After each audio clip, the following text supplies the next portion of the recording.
السلام عليكم، مرحبا بكم معايا فيديو جديد على قناتكم دار الكرم. اليوم ان شاء الله غنوجد معكم خبيز شهوه منه، خبز سائل بلا عجين بلا دليك بلا حتى شي حاجه، عجينه سائله في المقله بدون فرن، فكيجي بحال هكذا زوين بزاف، وخصوصا انه صحي بالقمح الكامل. وكذلك غادي نديرو معكم بالزرارع، يعني اي حاجه عندكم ديال الزرارع نوظفوها باش يجينا خبز غني بالفوائد الغذائيه. يعني غير بوحدو راه فيه مكونات وفيه عناصر غذائيه عديده، ان شاء الله تستافدوا منها نتوما وليداتكم. اذا فكيجي بحال هكذا خبيز طري رطب، وكيوجد بسرعه بدون فرن بدون اي شيء. شوفوا معايا كيجي نيشان بحال خبز الفران، وهو كيف شفتوا بدون عجن بدون دلك بدون فرن بدون اي شيء. اذا نبداو على بركه الله بالمكونات وطريقه التحضير. وإلا عجبكم الفيديو ما تنساوش تدعموا القناه ان شاء الله وتوصلوا لاكبر عدد من المشاهدات ومن اللايكات. اذا بالنسبه للمكونات فغادي نحتاجوا القمح الكامل كيف كتشوفوا معايا. عندي هنا القمح بالنخاله ديالو، ما كنغربلو ما كنحيدلو حتى شي حاجه نهائيا. وهنا عندي واحد الكويس ديال الدقيق الابيض، ممكن تستغناو عليه. اذا بالنسبه للناس اللي كيغربلوا القمح، يعني الا كان مغربل ما تحتاجوش نهائيا تضيفوا الدقيق الابيض. انا غير هنا عندي قمح كامل 100%، يعني بنخاله رقيقه بالغليظه، ولهذا ضفت واحد شويه ديال الدقيق الابيض باش نجمع به العجين. اذا 2 كيسان ديال القمح الكامل، كاس ديال الدقيق الابيض، ودرت واحد المعلقه ونص صغيره ديال خميره الخبز، الملعقه الصغيره ديروا غير ملعقه ممتلئه على حسب حراره الجو. اذا دابا الحال بارد شويه فدرت معلقه وواحد شويه. درت الملح كيف شفتوا نصف ملعقه صغيره، نصف ملعقه صغيره ديال الملح. وغادي نديروا واحد المعلقه صغيره ديال العسل، فكتعطي واحد القرمشه زوينه بزاف. اذا ممكن ديروا غير سنيده سكر العادي، اذا فانا فضلت انها تكون صحيه فدرت فيها شويه د العسل. وكيف قلت لكم اللي بغا صحيه اكثر حتى داك شويه الفرص ما يديروش، يغربل شويه د القمح ويحيد شويه د النخاله غليظه وصافي. اذا انا ما بغيتش نضيعها فدرت شويه د الفرص. وانتم غتشوفوا الكميه ديال الماء اللي غادي نعجن بها.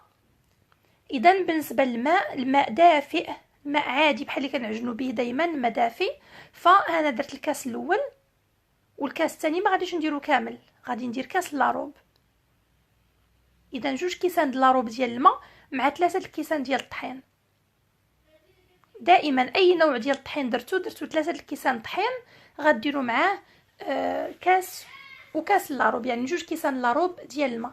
صافي كيف شفتوا ما غادي نعجن ما ندلك ما حتى شي حاجه، فقط هذاك الماء غادي ندخلو في هذاك الطحين نخلطهم بحال هكذا. صافي هي العجينه ديالي واجده.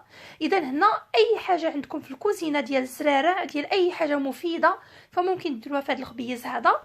فهنا كيف كتشوفوا درت زنجلان، درت حبه الكتان، زريعه الكتان، ودرت شويه السانوج ولا حبه البركه. اي حاجه عندكم ممكن انكم تضيفوها في هذه المرحله. شويه النافع، شويه حبه حلاوه، ممكن كذلك ديروا شويه الكمون، هكذا كمون حبوب فكيجي زوين، خاصه الا زدتو في بلاصه الفورس واحد شويه، واحد الكويس ولا نص كاس ديال الشعير. اذا تفنوا نتوما في هذا الخبيز. المهم خذوا غير المقادير وطريقه التحضير. صافي من بعد ما درت دوك الزريرعات فدخلتهم هكذا في العجينه، وخديت واحد شويه الزويته، واحد نصف ملعقه ديال زيت الزيتون، ودهنت بها الانيه هكذا، دهنت بها الزليفه اللي دايره فيها العجينه، ودهنت هكذا العجينه ديالي وغطيتها. اذا نغطيوها ونخليوها حتى تخمر. اذا انا جيت العجين ديالي لقيتها خمرات، لقيتها الحجم ديالها الضعف، فحركتها هكذا باش نخرج منها الهواء اللي فيها. كيف شفتوا راه لقيتها طلعات، غير ما بانش لكم مزيان على التصوير. هنا غادي ناخذ واحد المقلاة، خديت مقلاة شويه كبيره، تقريبا السمك ديالها واحد 28 سنتيم، ديروا 26 حتى 28.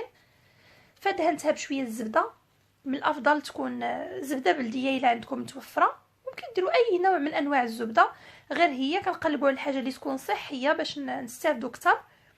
اذا درنا غير واحد شويه، راه غير شويه دهنات لي لانها بارده كانت في الثلاجه، فغير شويه كتبان كثيره في المقله.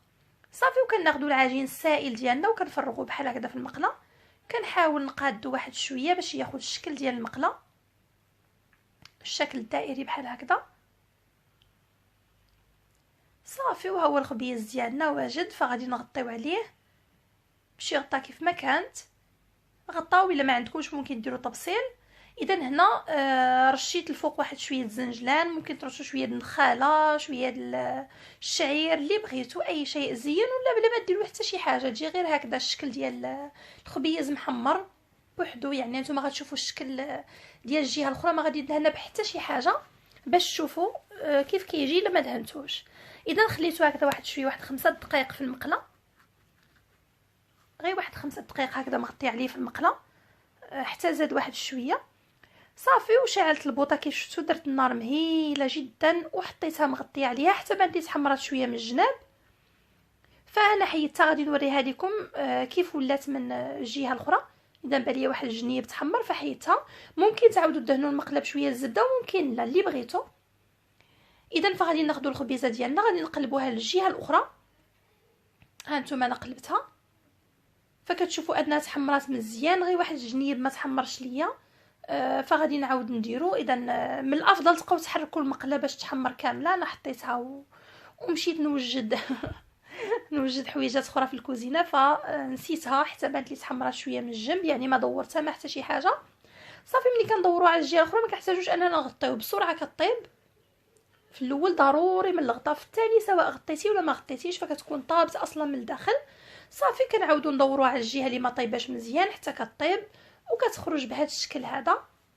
اذا في الاول تقريبا واحد 10 دقائق حتى ربع ساعه فكتكون واجده. اما الجهه الاخرى غير دقيقات هكذا، دقائق قليله كنقلبوها كنلقاوها طابت والنار مهيله كيف شفتوا.